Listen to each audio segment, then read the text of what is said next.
Kerry Cassidy, the informer. Yes, another viewer requested reading, and I will try to keep this as short as possible. I hate making long videos.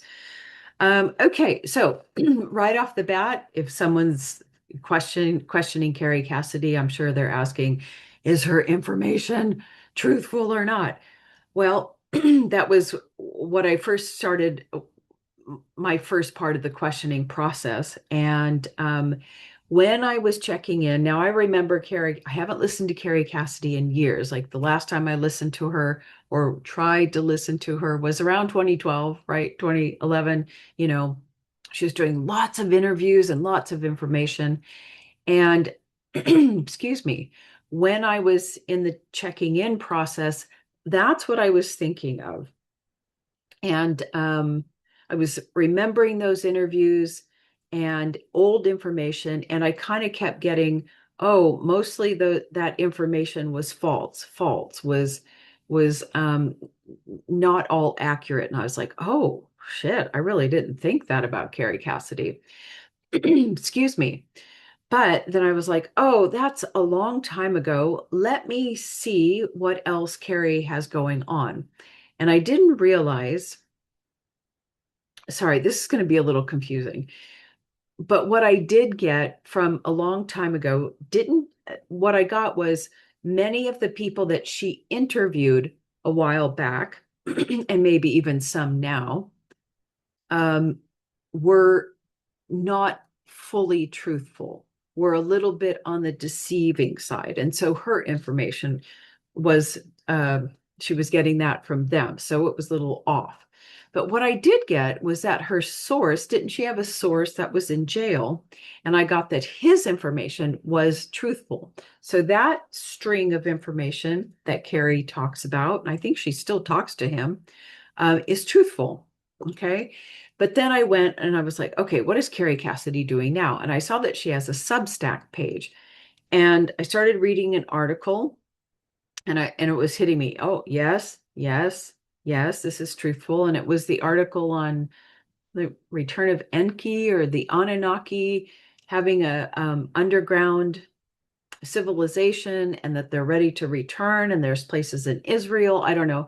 I'm probably not making sense. And that three-eye atlas is connected to them. And I don't think I think she's saying three-eye atlas is kind of partnered with the Anunnaki, something like that. Anyway, I got all yeses on that. And I also got that the information that she provides in her Substack and written form is trustworthy. So there, let's put that out there. That is trustworthy information. Um, and her motivation for doing these things is she is an informer, and in kind of that rugged informer or journalist kind of energy that takes her down to really dark places. And of course there's going to be, she interviews lots of people, some of it's going to be truthful, some not, but she is just there to be in the trenches. So yeah, so she's the informer. um, but her motivation is also to alleviate her own fears. Of course, that's how we do things, to alleviate our own fears.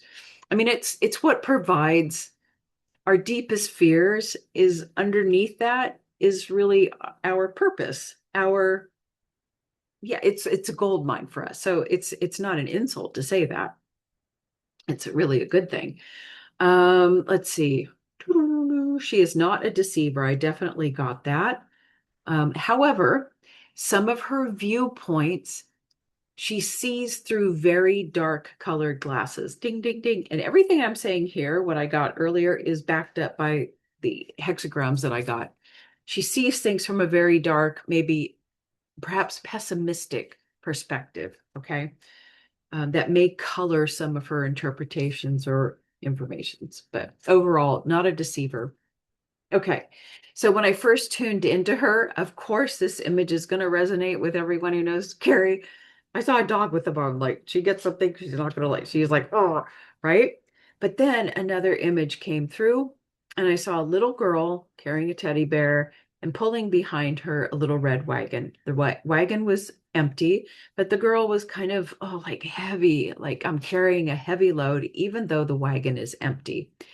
And what I felt in that, and which was confirmed in the rest of the reading, is that was, she's pulling, she feels a sense of responsibility, carrying a big burden for the collective. But the card is empty. And I'll tell you the reason why later. Let's see. Just briefly on her soul contract, yeah, it also reflects that she carries a big karmic burden, and that she has because also I forgot to tell you the vision, the rest of the vision that came through. So the girl with the wagon, and then I felt like this cosmic rage coming up from inside of her. And then I saw that in other lifetimes or a lifetime, she was a pharaoh or feminine, a pharaoh. I don't know if there's a, anyway, and that she was a righteous ruler and knew how to rule or interact with life via the cosmic principles.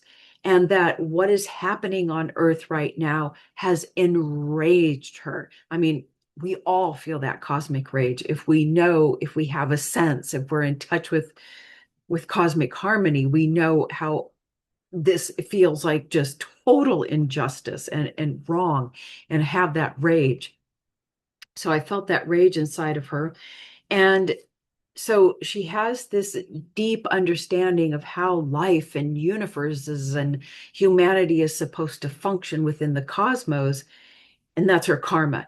And it's that she is experiencing this intense, rigid, constricting pattern on Earth, and she's here to break free of that rigid, or to help others break free from her own rigid thinking, her own perhaps colored thinking, and bust out to see a higher perspective, right? Herself and the collective.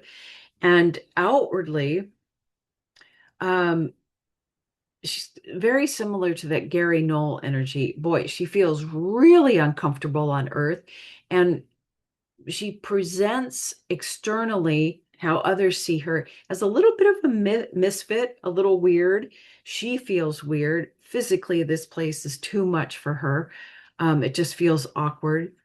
And the karmic five, while it's a very difficult physical thing, she's going to feel like a misfit. She's going to seem like a misfit, but it's also saying you're going to have a difficult time expressing yourself out into the world, sharing your truth and intuition with others, particularly from the verbal perspective. And that's really true. You could see that she is out there sharing her truth, and it just doesn't seem, after all these years, to get a big audience, right? People think she's weird. So it's a karmic pattern playing out, but she is extremely intelligent. She knows how to pull all of these heavy duty concepts, pull them all together into, yeah, and sharing that truth. And she knows cosmic justice. Okay, that's enough of that reading. So when I asked the I Ching, what do we need to know about Kerry Cassidy in order to understand what we're seeing in her personality? What is playing out? How do, if we feel a little off put from her, what is going on? And I got hexagram 47, and it's exhaustion and oppression. And what I got is, again, this cosmic rage, if it's unexpressed, because that tightness, I didn't tell you that yet. So anyway, I did feel a tightness in her throat, that not expressing her cosmic rage and causes a little bit of that exhaustion energy. But it says here that she feels guilt or self-blame for her efforts being fruitless, right? This inability to get more people on board, to get them on her channel, to understand what's going on. And she carries a sense of guilt and self-blame. So that's that heaviness you might feel. And also in her expression, the karmic five will can tend to be impatient, a little bit arrogant, And I remembered when I tried to watch her one of her recent interviews, I was like, oh, this is why I can't watch Kerry Cassidy. She's a terrible interviewer. She interrupts people and she has that little arrogant energy.